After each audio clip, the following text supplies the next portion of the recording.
abay padagos po na naglalangkaw ang presyo kan produktong petrolyo kan mga nakalihis na aldaw hasta ngunyan. Kumusta po ang sa indong toda, Sir Romeo? Yan po sir nga ni na namamati mi po. Talagang grabe po ang pagmati mi kunyan kang sabi nga kang paglangkaw po kang petrolyo ning alos ning nakukulang-kulang na po kami sa pagtatao po ning ning pinansyal sa samuya pong pamilya. Yan po sir ang talagang mailing taman po sa kamaanutan halos nganing kunyan na Domingo. Halos nagpipila-pila na lang po kami halos maluya man pa po nga ang nag-aabot na pasahero. Yan, nagtsatsaga-tsaga po kami. Ang iba po sa Muya, dahil na po nagkakarayod, may iba pong dahil nagkakarayod na pa ano lang. Dahil sa sobra pong paglangkaw po kang gasolina. Opo. Maaraman mi Sir Romeo, pira sir itong mga daay na nagkakarayod sa satuya pong toda dahil nga ni po digdi sa pagsikad kang petrolyo, Sir Romeo. Alos kung sa gabos po na sa digdiyo sa kagabusan na po kang Tudami, digdiyo sa bilog na Naga City po.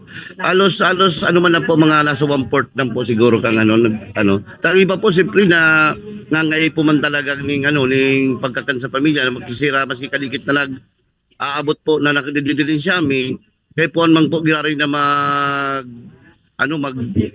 magkayod para po may uli man po kaming padikit na pagkakansa sa muya pong pamilya.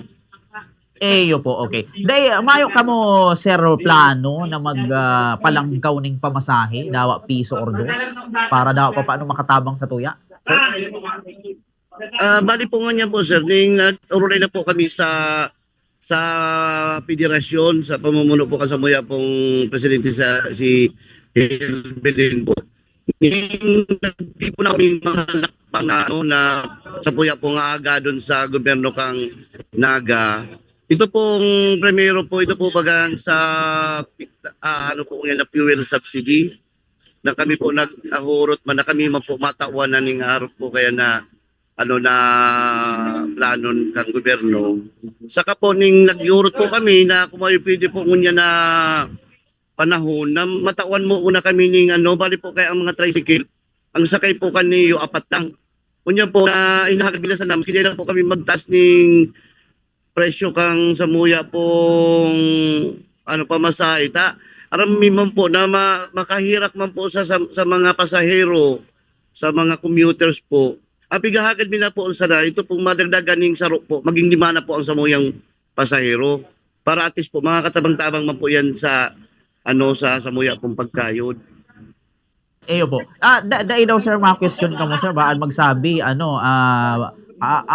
crowded man ang espasyo sa tricycle, baan magkausa ning aksidente, Sir Romeo? Bali Sir Kier, may man lang po, ngunyan man lang po na kakaigwa kita pong pandemic. Pagkatapos na po matapos na po ining sabi nga kaya kaguluhan po na nangyayari digdiyo sa Middle East. Ibabalik man lang po giraraya para at least po parehas mayo pong naapektuhan. Dahil man po maapektuhan ang mga commuters, dahil man po maapektuhan ang mga tricycle driver po, yung karoon po ng mga ibang mga karipat-iribata. Opo, ini. Last question ko na lang ini sir bago ko i-turn kay Bombokim ang spotlight. Nairani na nindo yan sir kay Mayor. Anong sabi ni Mayor diyan, Sir Romeo? Bali nagkaigwa naman po sir ning meeting kami sa NCPC sa nag-irulay po si mga presidente na pag-urulayan na ito pong gibuming mga lakdang na petisyon ipig-turn over mi naman po sa gobyerno sa mayor's office po. Kaya sana po ning maaprubahan po ito pong samuya pong pigahagad na Alright, yun. Sige, Sir Romeo, no, itao ko ang linya kay Bombo Kim para makapaghapot din sa imo ning mga importante din nakahaputan. Bombo Kim? Yan, Ayun po, Sir Diyos Steve. marahin na agaman po giraray Sir Romeo. Ini po si Bongbong Kim Ramos and ako naman po nasa kuya na ang bola kan paghahapot, no? So sir, nabanggit mo po kaya na kubagay kubagay pagpapalangkaw kan kapasidad kan sa indong mga toda na kubagay isakat mo na sa lima as kumbaga mantang igong araw kayo ng sitwasyon ay what if sir na kumbaga maghaloy or day pang kasiguraduhan na kumbaga maghaloy araw kayo ng sitwasyon ay ipapadagos ta ba o extend na in kasong maaproba so araw kayo ng lockdown ay day tang una ibalik sa dati so kumbaga limahan na pagpapasada sa satuyong mga lunadan. Po Sir Kim ning paagi giaray kayan ano po kami giaray sulat po giaray sa sa taas sa po kay Mayor na na baka ma-steady na po na habang siyempre po baka talaga yun po ning baka po matugutan man kami na talos dati po kaya kanto naglilima man kami kam panahon pong mga inot pang may pa po ning ordinansa yan. Kaya nga di man po kami makairo na mag-arog kayo ng limahan dahil may ordinansa po kaya napatan lang ang tricycle. Kaya di man po kayo talaga kami kayan. Kaya yan isa po nga sa piga agad mina. Maging lima po. Para pag di man po kami matikitan, kasaro pa yan sa pag kami natikitan, bawas na naman po sa samuya pong pinansyal na sa samuya pong pamilya. Sir, balikan tato itong pong sinabi mo na kumbagay 1/4 kan sa indong mga katoda ay kumbagay day nanguna nagpapasada sir. Kamusta na daw po ang sitwasyon nindang nguyan and paano po sila nabubuhay nguyan na so ang means kumbaga kan sa indang hanap buhay ay pagta-tricycle. Ano daw po so alternative way kan sa indang living nguyan? Bali sir, ito po sabi ko, garo ang nangyayari po, nagkaano na lang sinda, ang giligibo po nindang pagi, imbis na sa rong simana ang pagkayod ninda, minsan na lang, mga 4 na aldaw, para makabawas-bawas po sa Tapos bali po sa muya po, ang giligibo mi po nga ninguingon yan, ang giligibo mi po, kami po, nagpipila-pila na lang po sa samuya pong mga tuda, ngari po kami, masi kami man, tipid po sa samuya pong gasolina. Kapag kami po kaya para ikot-ikot man, masalo po kaya na mas nagagrabe po ang samuyang ang samuya pong konsumo sa gasolina. Garo sir, nadawon ko garo igwamang kamong 4-day work week na pigpautob dyan sa Indo, kan mga kairibanan nindo. So siguro sir, mabago ko po ibalik kay Bombo Care, kubagay paghahapot, ay ininalam po, ano daw po kung bagay may nadawon kitang mga komento o masasabi hali sa tuyong mga pasahero, manuhod nga ni sa sitwasyon niya to ngunyan and sa kumbagay sistema na pinapautob niya to ngunyan sa tuyong pamamasada. Yun po sa minsan, sa mga pasahero po na sa mga pong na-encounter sir game. Ning bali pag ako nga ni po sir man time po nakasakay po ni pasahero, ang sabi po sa kuyang pasahero, ang pamasahe po 15 lang. Ngunyan, grabe na po ngayon talaga ang nangyayari na pagtaas kang pamasahe. Na ngayon tataon ta ka ngayon 20 para dagdag mo sa imong panggasolina. Minsan po nakaka-encounter po kami kayan. Pero namamalisyan man kan tao na talagang nasasakitan naman po kaming mga tricycle driver. Kaya po nga ni sir, yan para pangapunan ko sa kuya po mga pag-iriba sa tuda asin po sa mga kairibahan na mga sa transport sector kang tricycle na sana po ning dahil manggilari mawara ning pag-asa mga bago nang pugyari kita pero dahil po pagsamantalahon na sa sobra pong pagluya na namamatian ta ang pagsasamantalahan ta ang pasahero. Sabi ko sa inda, sige lang ang pagkayod. May ginigibo na naman na lakdang ang satuya pong gobyerno para po sa makatabang sa satuya. Iyon na po nga yan sa fuel subsidy po. Ito nga ni sir, na-mention niyo sir itong about sa fuel subsidy. Ano man ang masabi nindo naman sir sa fuel subsidy na plano para sa tuya? Positibo ba ang pag-take nindo sir or negative? Sir Romeo.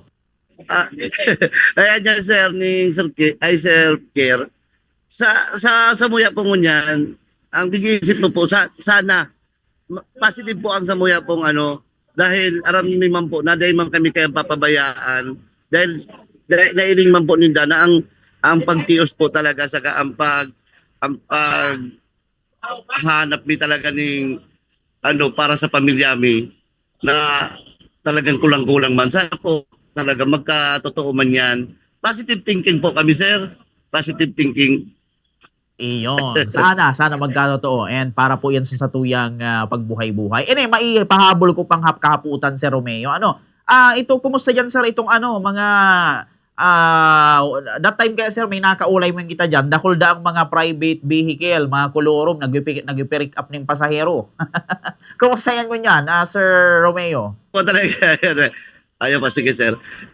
Mali po talaga, di talaga maiwasan sir na igopog kita ang mga kulurom na mga private vehicles na ang nagkakarayod. Tapos siyempre po, naiiling man, nararisa man, yan, pagpipagpipagpipag sa samuya pong PSO, sa samuya pong federasyon, balipitatawan man po ninda yan ning aksyon. Nagkakataon lang po talaga siguro na maurag magtarago. Kaya dahil po si Damanda, pero naggigibaw po ning bang ang satuya pong gobyerno na mapuho man po yan na arog kayan. Kaya saro po yan sa pinaka-dakulang problema mi sa transport. Yung mga kulurum na yan. Yun po sir. Opo. Sir Romeo, mga second to the last na lang na question. If ever, sir, na maglangkaw kita ng presyo sa pamasahe, peraman, sir, ang i-increase ta kung sakali po?